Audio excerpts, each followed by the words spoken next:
Do not become impatient or angry or frustrated with your contemplations or practice. I say this because sometimes people go, I'm so tired of my mind, and I'm so tired of you. No. That is playing into the minefield. No? Of course, it is only the mind that's having trouble. Your heart is not having any trouble. It's your mind and the mind-made identity that you take to be so important and real that is struggling. It's the very mind itself that says it's troubled by the mind, actually. Not when I say mind, you're not only mind. It's like a mixture, a cocktail between mind, between person and presence. Some little thing is there, you see? And so this type of play can happen. The higher aspect of the self in its manifestation is growing and discovering. But sometimes frustration comes from the mind side. It's, I don't know, I'm not doing any progress, maybe I should go and do something else. And so, you see, so when these things do come, which they do from time to time, be quiet. Keep your peace. Just, if you're quiet, you'll soon notice it's just my mind. My mind is pretending to be dissatisfied. I say pretending. You hear me? I say pretending. And because you identify with it, you think you are dissatisfied. You must come to know the difference between yourself and your mind. Most people in the world, even the ones who are so gifted to make spaceships and aeroplanes and stuff, they may not know the difference between themselves and their mind. So, you are that which observe your mind. If you mix the two and you believe you are, because this is what a person fundamentally is, mostly is, then what happens is that doubts will follow you around a lot. But when you begin to look from the stage you are now, because you've been following my guidance for a while, so you have developed the capacity within yourself, your deeper powers are being released enough to see and to discern the difference between, this is the mind again. This is ego coming again. Sometimes it's so quick that you feel like you're late. He's already in. The thief is already in the house. But you know what? This is a glass house. It's like a thief in a glass house.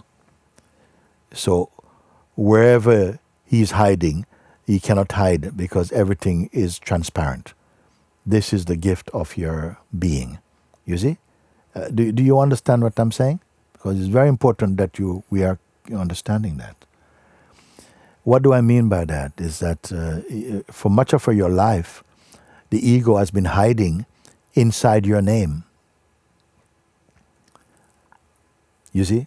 When you stand up, he stands up. When you sit down, he sits down, so to speak, no? When you have a thought going, I can't stand this, you think it's your thought, but it's just mind. And this has been the relationship we have developed. It's a bad marriage. Okay? But you don't even know enough to get a divorce from it. Now you're realizing that actually this is just the way that life works.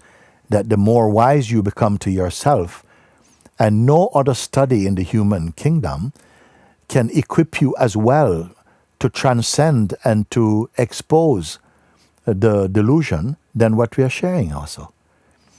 If you are someone, a Christian, Muslim, whatever, you have a relationship with God, you pray, that will help you to clean up and to overcome. That is also for overcoming the ego, by the way, in its purity. It is to overcome the ego and to awaken to God, self, God reality.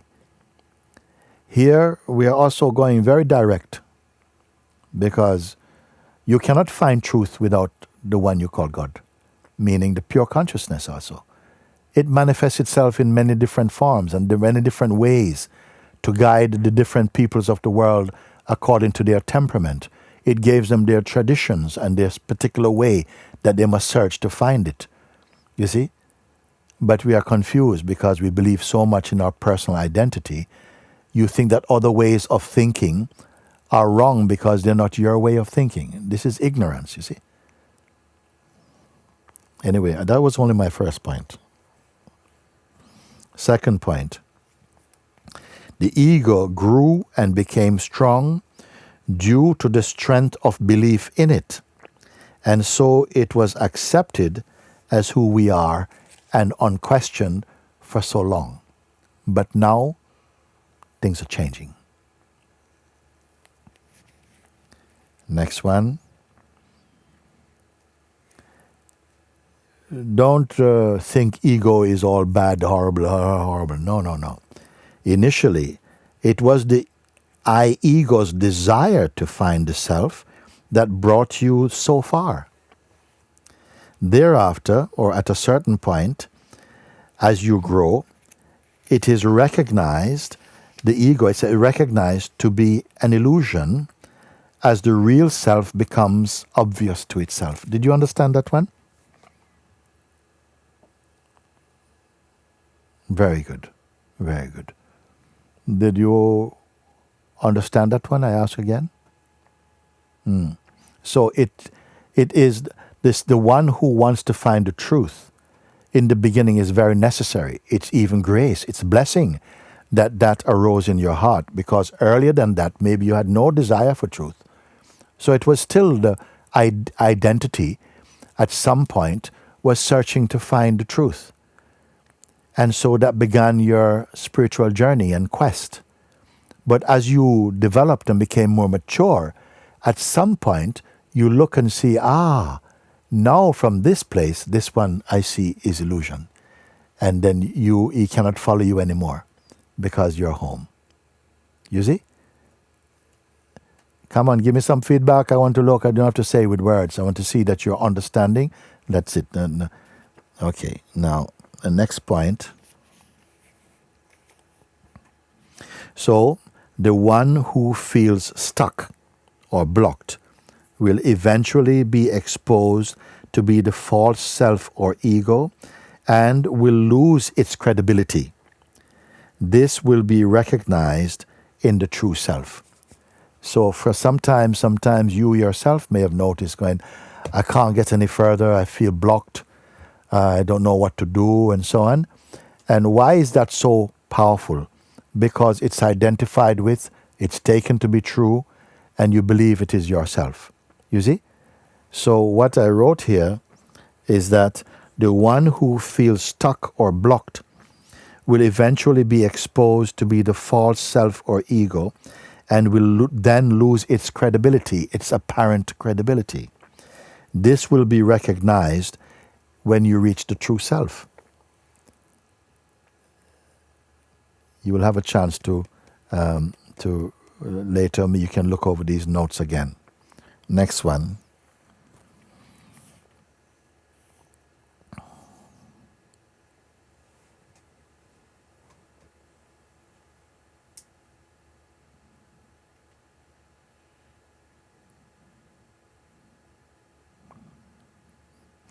When the self is realized, it will be obvious that it was, it is, and always is here, perfect, timeless, unchanging, and imperishable. You see? As the self is realized, when it is realized, it will be obvious that it was always here. It was, it is, and will always be perfect, timeless, unchanging, imperishable.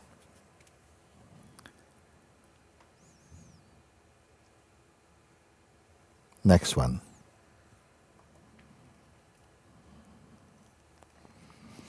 If or when it feels difficult or even impossible to surpass the personal identity, turn to prayer and ask God to absorb or merge the mind inside Him, who is the self. You understand this one? Sometimes we are feeling, whoa, I just can't focus on the inquiry. It's too impersonal, and I can feel my identity so strong. I'm so strong identity. then in that case, if you're not able to follow through with the inquiry, then turn to prayer. Ask God like that. You ask Him like this, you see. Turn to prayer and ask God to absorb and merge the mind inside the self, inside Him. This is another one.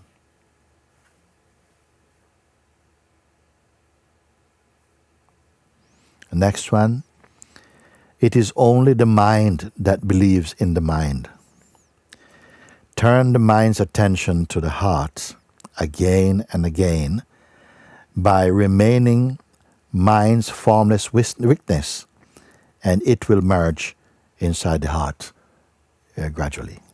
So again, it is the mind that believes in the mind. It is the mind constructed identity that is believing and have a relationship with the mind. Turn this mind's attention towards the heart or the self, as I've shown you. Do it again and again by remaining the witness of the mind itself, and it will gradually merge in the heart and be quiet. Now, I don't expect, as I speak this, immediately it is so. No, sit with it and marinate, look, verify, keep quiet and see, like this. And for now, I'm going to read you maybe the last one.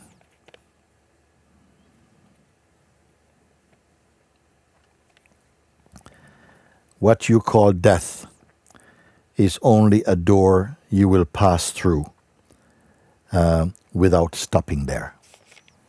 What we call death, that terrifies so many people. It's only a door, a curtain. Like Rumi, I think coming now, Rumi said like this, don't be worried for me when I leave this body. I'm just passing through a curtain into paradise. What does it mean? Don't worry.